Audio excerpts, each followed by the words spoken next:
This is a review for the group quiz that we took in class.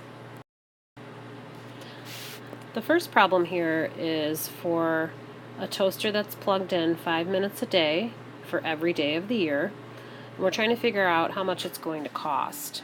So you can see I've made a list of our variables. The power is given at 1,825 watts. The time is 5 minutes a day for the whole year. And the price is listed as 11.2 cents per kilowatt hours.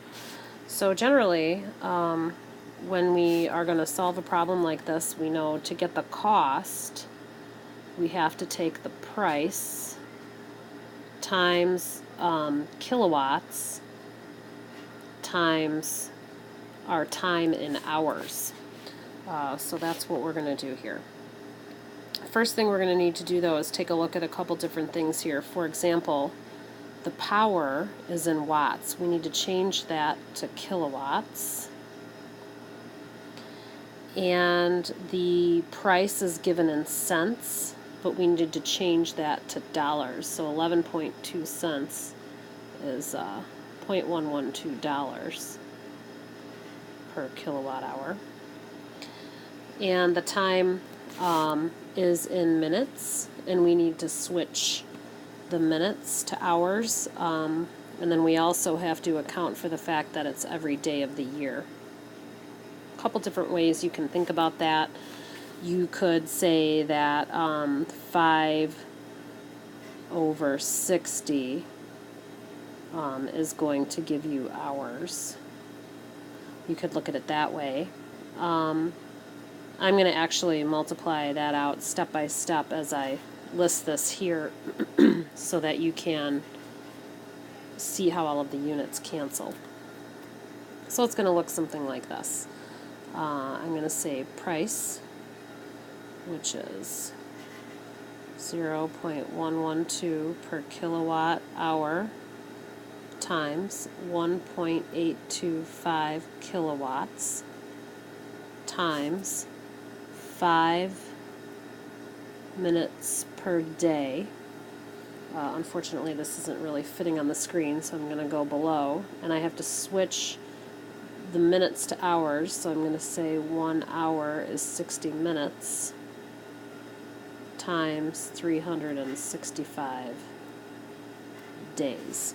So if I'm going to cancel, I have kilowatts on top, kilowatts on the bottom, minutes on top, minutes on the bottom, hours on top, hours on the bottom, days on the top, days on the bottom. So those all cancel out, leaving me with a price.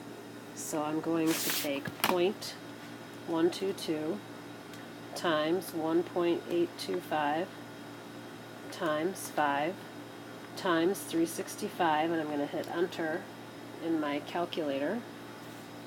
Then I'm going to hit divided by 60, because 60 is on the bottom.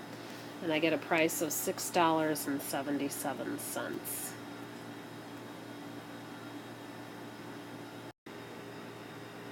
Okay, this is asking to find the total resistance of 3 resistors that are connected in series. And to find the total resistance in series, we're going to just add them up. R1 plus R2 plus R3. So I'm going to take 13.6 ohms plus 18.2 ohms plus 61.4 ohms. So 13.6 plus 18.2 plus 61.4. 93.2 ohms is the answer for that one. Okay, for this one we are solving a parallel circuit, and it's 25 volts with an 18 ohm and a 5 ohm resistor, and it's looking for the total current coming from the battery. So the first thing you want to do is set up a grid with voltage, current, and resistance. And we're going to do the total, R1 and R2. So here's total, R1 and R2. The voltage is 25 volts. Resistor 1 is 18 ohms. And resistor 2 is 5 ohms. So we're going to go ahead and calculate. If you've got a circuit set up in parallel, we know that the voltage is going to be the same down each path, so you can fill in 25 volts for each of those. We know from Ohm's law that V is equal to I times R.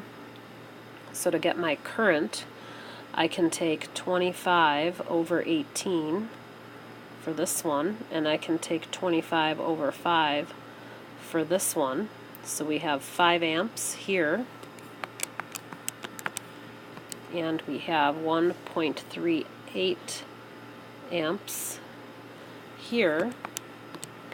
And so our total amps, we're going to add those up because current adds in parallel, is 6.38 amps. And that is actually the answer for this particular question. Right here. So 6.38 amps. Now for number 4, we're going to be using these two numbers, 25 volts and 5 amps of current. So in the last problem, the voltage for resistor 2 was 25 volts, and the current we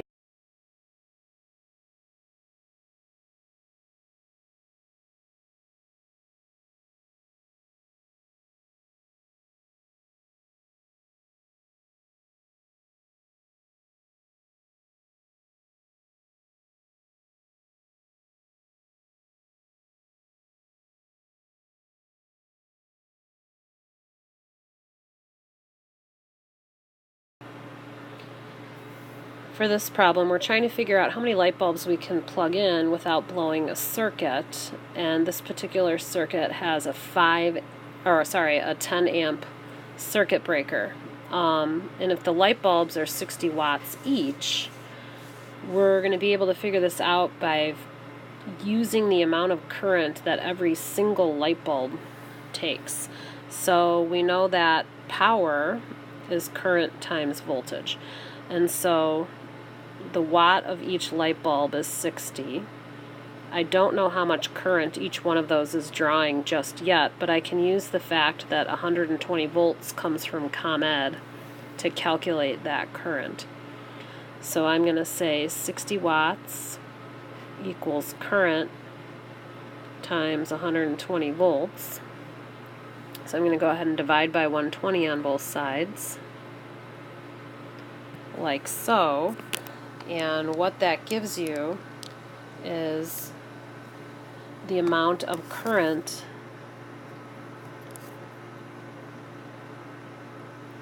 coming for each bulb. And what I want to know is how many of those I can plug in before my 10 amp circuit would flip. So I'm going to go ahead and take 10 amps for the circuit breaker and divide that up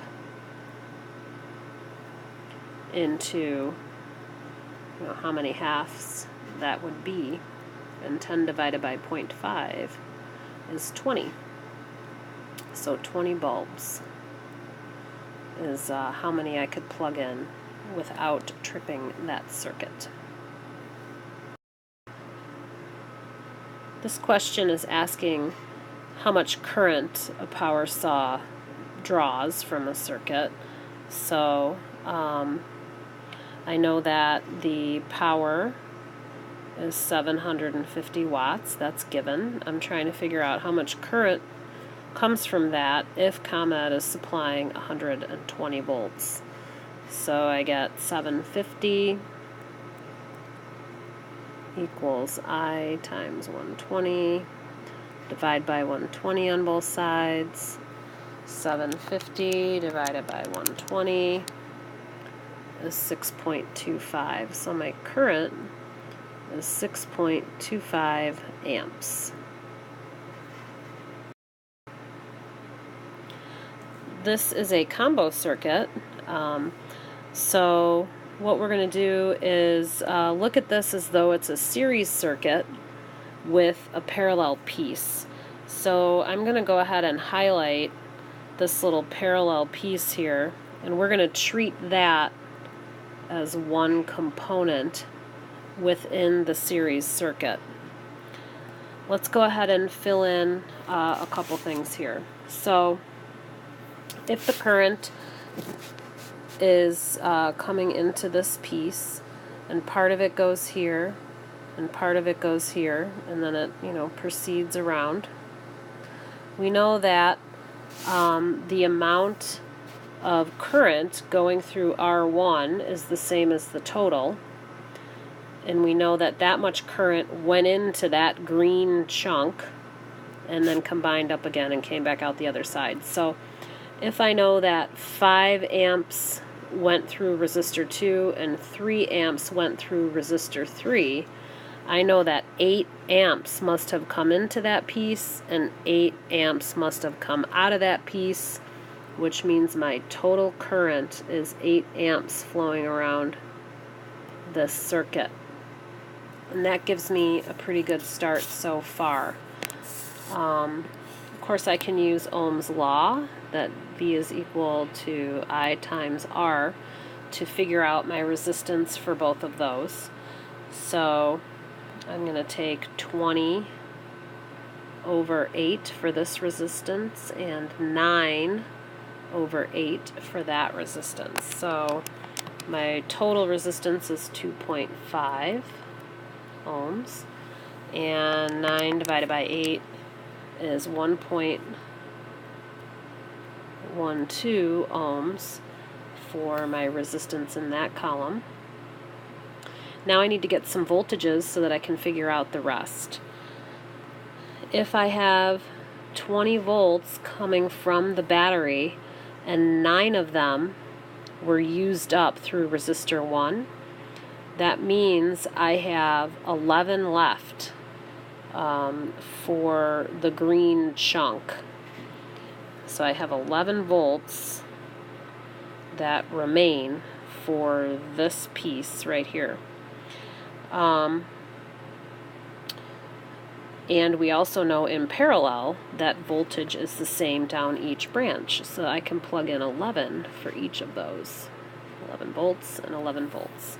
And to find my resistance, I can take 11 divided by 5 to get my resistance over here, which is 2.2.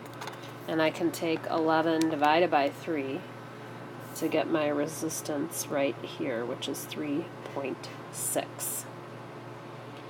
And so when it says what is the resistance of resistor 3, well, that's what my answer ended up is right here.